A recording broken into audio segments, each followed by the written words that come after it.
অস্ত্রের চেয়েও ভয়ঙ্কর কিছু ইরানকে দিচ্ছে রাশিয়া, যার প্রমাণ সাম্প্রতিক যুদ্ধে যুক্তরাষ্ট্র ইসরায়েলের বিরুদ্ধে দিয়েছে ইরানও। এমনিতেই ইরানকে বলা হয় মধ্যপ্রাচ্যের মিসাইলের ভান্ডারের রাজা। তাহলে ইরানকে কি এমন দিচ্ছে রাশিয়া যা মিসাইলের চেয়েও ভয়ঙ্কর? মধ্যপ্রাচ্যে কি শুরু হতে যাচ্ছে আরেক নতুন শক্তির খেলা? মধ্যপ্রাচ্যের আকাশে যেন আবারও যুদ্ধের গন্ধ। একদিকে যুক্তরাষ্ট্র ও ইসরায়েলের চাপ, অন্যদিকে ইরানের আত্মবিশ্বাস। এই উত্তেজনার মাঝেই আলোচনার কেন্দ্রে উঠে এসেছে রাশিয়া। প্রশ্ন একটাই, মস্কো কি শুধু সমর্থন দিচ্ছে নাকি আড়ালে খেলছে আরো বড় কোনো খেলা? প্রশ্ন উঠছে, কেন রাশিয়া সরাসরি অস্ত্র না দিয়ে কূটনীতিতে এত জোর দিচ্ছে? যুক্তরাষ্ট্র ইসরায়েল কি আন্তর্জাতিক সমর্থন হারাচ্ছে? ইরান কি এই সংকটকে নিজের শক্তিতে পরিণত করছে? মধ্যপ্রাচ্যের এই উত্তেজনা কি বিশ্ব অর্থনীতিতে বড় ধাক্কা আনতে যাচ্ছে? এমন নানান প্রশ্ন ঘুরছে আন্তর্জাতিক অঙ্গনে, যার কারণ একটাই, গুঞ্জন উঠেছে অস্ত্র নয়, রাশিয়া নাকি ইরানকে দিচ্ছে গোপন শক্তি।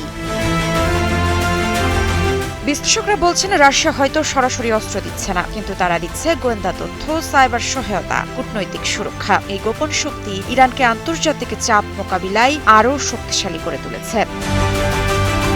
মস্কো সফর শেষে ইরানের পররাষ্ট্রমন্ত্রী আব্বাস আরাকচির বার্তা যেন আরও রহস্য ঘনীভূত করেছে। যুক্তরাষ্ট্র ও ইসরায়েলের চাপের মুখে দাঁড়িয়ে ইরান হঠাৎ এত আত্মবিশ্বাসী কিভাবে? রাশিয়ার কৌশলী অবস্থানের আড়ালে কি লুকিয়ে আছে আরও বড় কোনো ভূরাজনৈতিক চাল? রাশিয়া স্পষ্ট জানিয়েছে, ইরান ইস্যুতে তারা সামরিক সমাধানের পক্ষে নয়, কারণ বড় যুদ্ধ মানে বৈশ্বিক অস্থিরতা, মধ্যপ্রাচ্যের দেশগুলোর সঙ্গে সম্পর্ক নষ্ট হওয়ার ঝুঁকি, অর্থনীতিতে নেতিবাচক প্রভাব। তাই মস্কো এখন খেলছে স্মার্ট গেম, যেখানে যুদ্ধ নয়, কূটনীতি সবচেয়ে বড় অস্ত্র।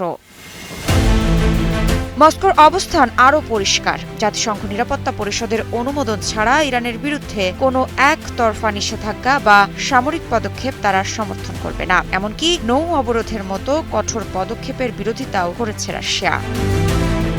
তবে প্রশ্ন থেকে যায়, রাশিয়া কেন সরাসরি সামরিক সহায়তায় যাচ্ছে না? বিশ্লেষকদের মতে এর পেছনে রয়েছে কৌশলগত ভারসাম্য। মধ্যপ্রাচ্যের অন্যান্য দেশগুলোর সঙ্গে সম্পর্ক বজায় রাখা এবং আঞ্চলিক উত্তেজনা না বাড়ানো, এই দুই লক্ষ্যই মস্কো এখন সতর্কভাবে হাঁটছে।